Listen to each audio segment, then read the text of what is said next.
வணக்கம். நாமக்கல் மாவட்டம் மற்றும் ஒன்றியம் அணியார் ஊராட்சி ஒன்றிய துவக்கப்பள்ளிக்கு வந்திருக்கோம். பள்ளியினுடைய அச்சீவ்மெண்ட் என்ன அப்படின்னா, நடந்து முடிந்த 2025 ஸ்லாஷ் தேர்வில் மாவட்ட அளவில் 25வது இடமும் ஒன்றிய அளவில் 3வது இடமும் பெற்றிருக்கிறார்கள். தலைமை ஆசிரியரும் ஆசிரியரும் சந்திக்கலாம். என்னுடைய பேர் சங்கீதா. நான் ஊராட்சி ஒன்றிய தொடக்கப்பள்ளி அணியார் பள்ளியில் இடைநிலை ஆசிரியராக பணிபுரிந்து வருகிறேன். நான் 1 முதல் 3ஆம் வகுப்பு எடுத்து வருகிறேன். பசங்களுக்கு ரீடிங் ப்ராக்டிஸ்க்குன்னு பார்த்தோம்னா டிஹெச்பியில் இருக்கிற ஆக்டிவிட்டீஸை கொடுத்துட்டு அதுக்கப்புறம் அந்த எழுத்துக்களை அறிமுகப்படுத்திட்டு அந்த எழுத்துக்களுக்கு கோரஸ் ப்ராக்டிஸ் கொடுக்கும்போது எழுத்துக்கள் மாணவர்கள் நன்றாக புரிஞ்சுக்கிறாங்க.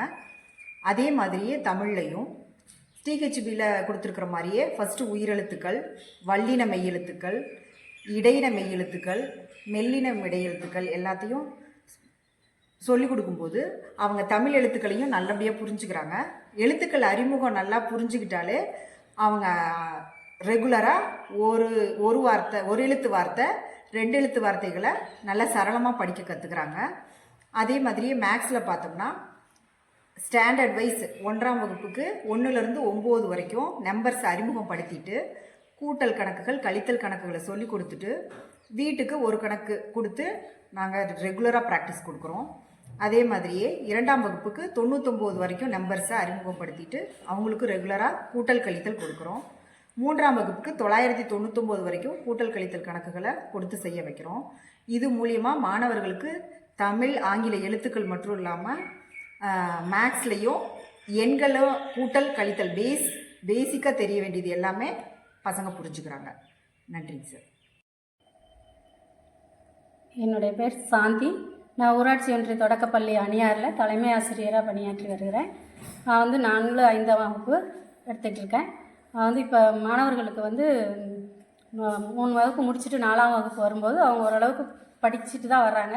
படிக்கும்பொழுது நம்ம என்ன சப்ஜெக்ட் எடுக்கிறோமோ அந்த பாடத்தில் என்ன எல்லோ நமக்கு அவங்களுக்கு புரிய வைக்கணுமோ அந்த எல்லோவுக்கு உண்டான பாடக்கருத்தை நம்ம டெக்ஸ்ட் புக்கில் முதல்ல அவங்களுக்கு அறிமுகப்படுத்தி சொல்லிவிட்டு அந்த எல்லோவுக்கு உண்டானதை பயிற்சி நூலை எடுக்க வச்சு அந்த பயிற்சி நூலில் அந்த அன்னைக்கு என்ன நம்ம நடத்தணுமோ அன்னைக்கு உண்டான எக்ஸசைஸை மட்டும் நம்ம மாணவர்களுக்கு செய்ய வச்சோம்னா டெக்ஸ்ட் புக்கில் இருக்கிறத கற்றுக்கிட்டு அவங்க ஒர்க் புக்கில் அவங்களாவே செஞ்சிட்றாங்க.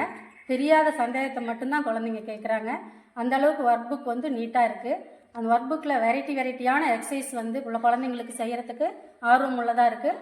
ஒரே எல்லோ திரும்பி அவங்க ப்ராக்டிஸ் பண்ணும்போது அதை அவங்க நல்லா கற்றுக்குறாங்க.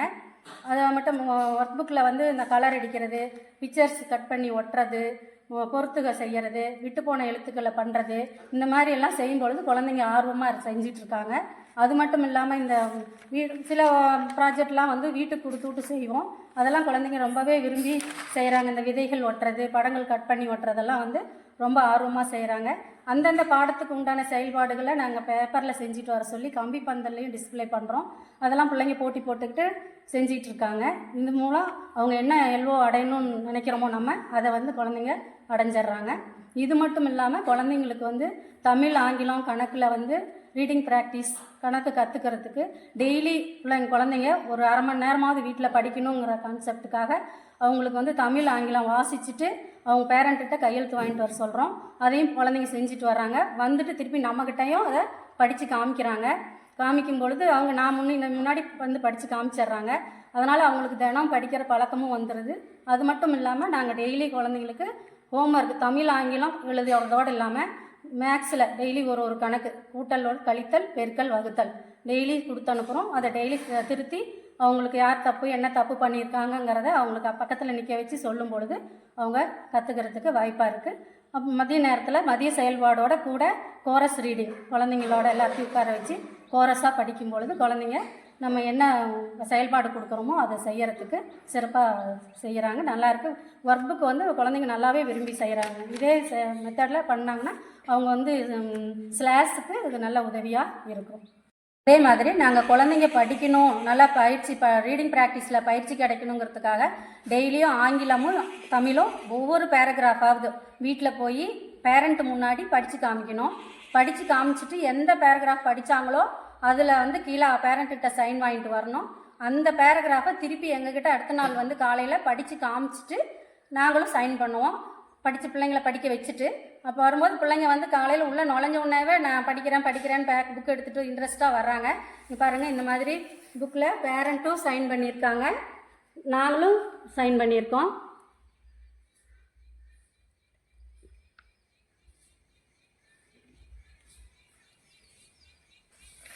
இது போல் ரெகுலராக குழந்தைங்களுக்கு பயிற்சி கொடுக்கும் பொழுது அவங்க வந்து வீட்டில் போய் வாய் விட்டு கணீர்னு படிக்கிறதுக்கு அவங்களுக்கு வாய்ப்பு கிடைக்கிது. பேரண்ட்டுக்கிட்டே நாங்கள் மீட்டிங்கில் அப்படி தான் சொல்லியிருக்கோம்.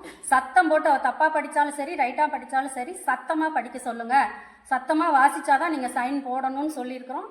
அதே மாதிரி அவங்க படிக்க வச்சு சைன் போட்டு கொடுத்து அனுப்புகிறாங்க. நாங்களும் அடுத்த நாள் வந்து அதை அப்படியே டெய்லி ஃபாலோ பண்ணி நாங்களும் சைன் பண்ணி படிக்க வைக்கிறோம். இந்த மாதிரி செய்யும் பொழுது குழந்தைங்களுக்கு வந்து வாசிப்பு திறன் வந்து அதிகம் ஆகுது. நான் இருக்கிற குழந்தைங்க எல்லாம் சரளமாக தமிழ், ஆங்கிலம் எந்த பேராகிராஃப் கொடுத்தாலும் ஈஸியாக தடுமாட்டம் இல்லாமல் படிக்கிறாங்க. இதுக்கு காரணம் இந்த வாசிப்பு ஒரு பெரிய உறுதுணையாக இருக்குங்கிறத கூறிட்டு நன்றி சார்.